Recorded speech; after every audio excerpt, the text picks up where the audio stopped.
Welcome back friends, how are you? कैसे हैं आप लोग? काफ़ी दिनों के बाद हमारी मुलाकात आपसे हो रही है और काफ़ी दिनों के बाद हमारी वापसी भी इस चैनल के ऊपर हो रही है।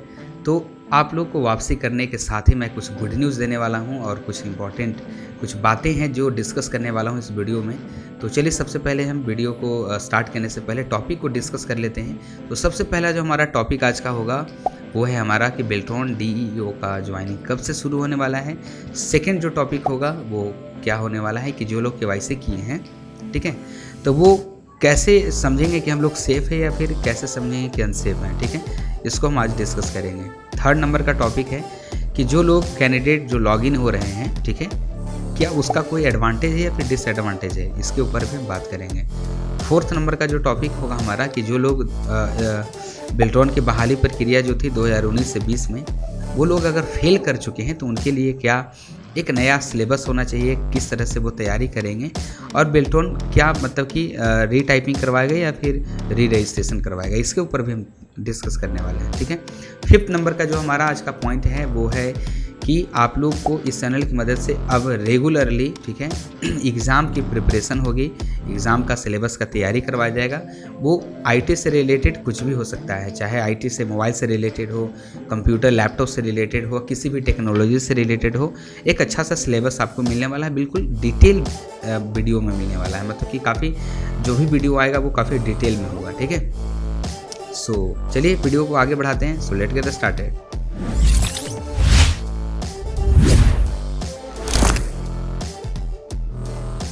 दोस्तों, वीडियो में आगे बढ़ने से पहले जो लोग हमारे इस चैनल पर नए हैं सो प्लीज़ आप लोग हमारे चैनल को सब्सक्राइब कर लीजिएगा, लाइक कर दीजिएगा वीडियो को अच्छी लगती हो तो, और बेल नोटिफिकेशन को ऑन करके ऑल पे ज़रूर क्लिक कर दीजिएगा ताकि हमारे तरफ से जितने भी वीडियोज़ हैं उसके अपडेट आपको निरंतर मिलते रहें, ठीक है। तो चलिए, सबसे पहले हम डिस्कस कर लेते हैं कि बेल्ट्रॉन की ज्वाइनिंग कब से शुरू होगी, ठीक है। लेकिन उससे पहले हम कुछ डिस्कस करने वाले हैं आप लोगों से कि कुछ बातें हैं जिसको आपके सामने रखने की ज़रूरत है, ठीक है। सच्चाई सुनने में शायद सबको कड़वा लगता है और हम हमेशा सच बोलने में बिलीव रखते हैं, ठीक है।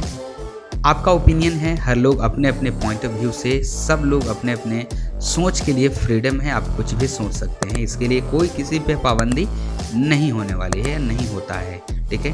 According to constitution, according to human nature, आप लोग किसी भी चीज़ को किसी भी तरह से सोच सकते हैं, आप फ्री हैं बिल्कुल, ठीक है। तो चलिए बात करते हैं कि क्या हुआ क्या है, क्या घटना क्या है, ठीक है।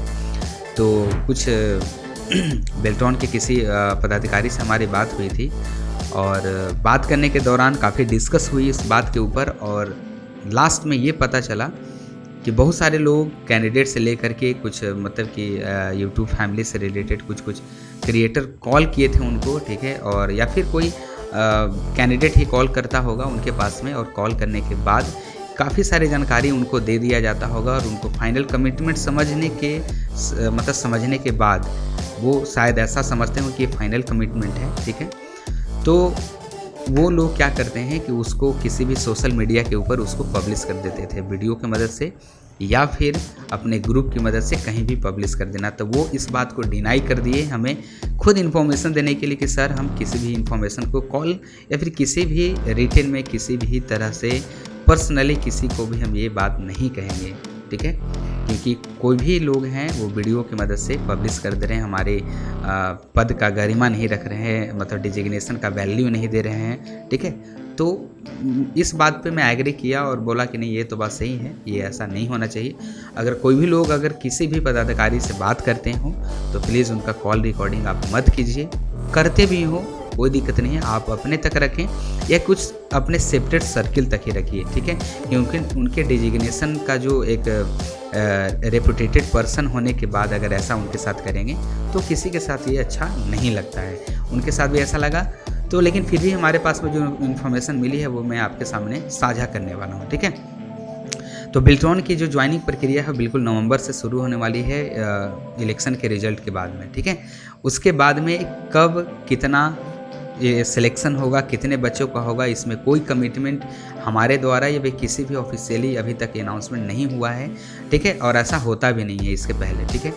इस 2019-20 बहाली प्रक्रिया में काफ़ी सारी बातें, काफ़ी सारी चीज़ें बदलाव की गई है बेल्ट्रॉन की तरफ से, ताकि किसी भी कैंडिडेट के साथ गलत भविष्य में ना हो, ठीक है। इसी के लिए काफ़ी सारा वर्क जो है वो ऑनलाइन शिफ्ट कर दिया गया, ताकि कहीं से भी बीच वाला जो काम है, ठीक है, वो मीडिएटर वाला काम वो ख़त्म हो जाए, ठीक है। वो सिर्फ एक डिपार्टमेंट रहे और कैंडिडेट रहे, एम्प्लॉय रहे, इसके बीच में कहीं से कोई भी बीच में मतलब कि नहीं कर सके कोई गलत, ठीक है, ऐसा किया जा चुका है। उसका उदाहरण है केवाईसी। केवाईसी एक बहुत बढ़िया उदाहरण था, जो कि पहले बाद में होता था, इससे पहले 2019 से पहले बाद में था, लेकिन इस प्रक्रिया में सबसे पहले ही केवाईसी करवा दिया गया, क्योंकि किसी भी कैंडिडेट को एकदम बिल्कुल अच्छे तरीके से जांच परख ले, उसके बाद ही हम उसके आगे का प्रक्रिया शुरू करें, ठीक है। ये बहुत बढ़िया है मेरे नज़र से, ताकि बीच में कोई भी किसी भी कैंडिडेट के साथ गलत ना हो, ठीक है। और किसी भी कैंडिडेट का सिलेक्शन होगा या नहीं होगा ये कहना गलत है। कोई भी फाइनली कमिटमेंट नहीं करता है। जो लोग अगर ऐसा कहते हैं वो अपने अपने पॉइंट ऑफ व्यू से इस बात को आपके सामने रखते होंगे, ठीक है। लेकिन ये अधियाचनाओं के अकॉर्डिंग ही ज्वाइनिंग होती है, चाहे वो 1 बार में हो, 2 बार में हो, या फिर 10 बार में हो, या फिर 2 साल में हो, ये तय करना डिपार्टमेंट का होता है, ठीक है। यहाँ पे काफ़ी सारी चीज़ें उनसे डिस्कस हुई, जो कि ये हुई है कि किसी भी डिपार्टमेंट के ऊपर दबाव बनाया जाना या फिर किसी तरीके से कहना, ये सारा चीज़ सही नहीं है। इसका एक उदाहरण है speak up for SSC railway, ठीक है। इसमें क्या हुआ था कि जो लोग जितने भी कैंडिडेट हैं उनके साथ गलत हो रहा था, ये सही है, जेन्युइन है, सही बात है, गलत हो रहा था कि आप लोग एग्ज़ाम का डेट नहीं निकाल रहे हैं, आप लोग बस वैकेंसी निकालते हैं, बस पेपर वाइज आप लोगों को तो सारा चीज़ गलत हो रहा था। तो उन लोगों ने एक ट्विटर का मुहिम चलाया और उसके बाद में गवर्नमेंट को मजबूर होना पड़ा और उसके बाद में उन्होंने ऑफिशियली अनाउंसमेंट किया, ठीक है। तो लेकिन उन्होंने कहा कि कोई भी अगर ऐसा है तो कोई भी गवर्नमेंट टोल फ्री नंबर रखती है, उस पर आप बात कर सकते हैं। लेकिन बेल्ट्रॉन वाले ऐसा कह रहे हैं कि जैसे कि उनके ऊपर लोग हावी हो रहे थे, लोग जो अपना काम कर रहे हो तो उसमें उनको डिस्टर्बेंस हो रहा था। उन लोग का ये कहना था कि कोविड-19 के चलते कुछ प्रॉब्लम्स आई है, जिसको हम लोग सॉर्ट आउट कर रहे हैं, उसका सॉल्यूशन निकाल रहे हैं कि कैंडिडेट के साथ गलत ना हो, ठीक है। लेकिन अब उसकी प्रक्रिया में तेज़ी आई है। तो मिला जुला करके समरी ये मेरा कहना है कि जो भी काम हो रहा है वो सही हो रहा है, और किसी भी ऑफिसर का, कोई भी रेपुटेटेड पर्सन का गरिमा उनके बातों को पब्लिक डोमेन में ना किया जाए। जो भी जानकारी है आप उनसे सुनिए, समझिए और अपनी भाषा में उनको बता सकते हैं ये चीज़, ठीक है। That's clear. Okay, next topic के ऊपर हम बात करते हैं कि चलिए अब हम बात करते हैं कि जो लोग केवाईसी कर चुके हैं, ठीक है, वो लोग कैसे पता करेंगे कि हम लोग सेफ़ हैं या फिर अनसेफ हैं। इसको पता करने में कोई ज़्यादा दिमाग लगाने की ज़रूरत नहीं है, बिल्कुल 100% आप लोग इसको पता कर सकते हैं। कैसे पता कर सकते हैं?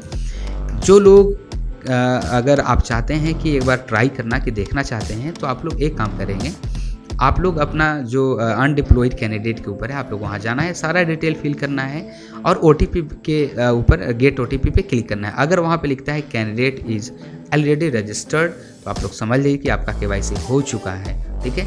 अगर इसके बावजूद आपके पास में कोई मैसेजेज आते हैं कि आपका KYC फॉर्म रिजेक्ट कर दिया गया है ड्यू टू सम रीज़न, तो आपको KYC फिर से करना होगा, ठीक है। लेकिन KYC रिजेक्ट करने का एक प्रॉपर रीज़न भी आपको वहाँ से मिलेगा, आप उस रीज़न पे गौर करिएगा, then resubmit your KYC, okay. Next हमारा जो है कि कैसे पता करेंगे कि हमारा एक्सेप्ट हो चुका है, ठीक है। तो जाहिर सी बात है कि ऑलरेडी रजिस्टर्ड लिखेगा तो आपका KYC अभी तक सबमिट हो चुका है, आप लोग का एक्सेप्ट हो चुका है।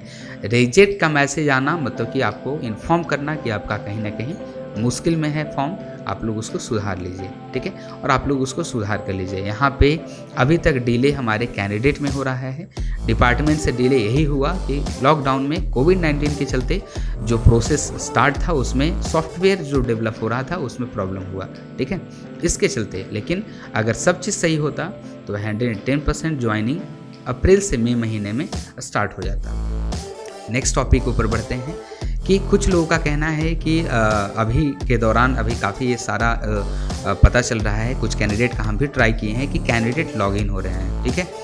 तो एक टेक्निकल पॉइंट ऑफ व्यू से मैं ये बताना चाहता हूँ कि कैंडिडेट का लॉगिन होना किसी भी बात की पुष्टि नहीं करती है कि आप लोग एक्सेप्ट किए जा चुके हैं, ठीक है, या फिर रिजेक्ट किए जा चुके हैं। लॉगिन होना एक हमारे सॉफ्टवेयर या फिर वेब डेवलपमेंट का एक प्रोसेस है कि आपको अलाउ दिया जा रहा है कि आप अपने वेब सर्वर पे आप लोग अपने प्रोफाइल में एंट्री कर सकते हैं।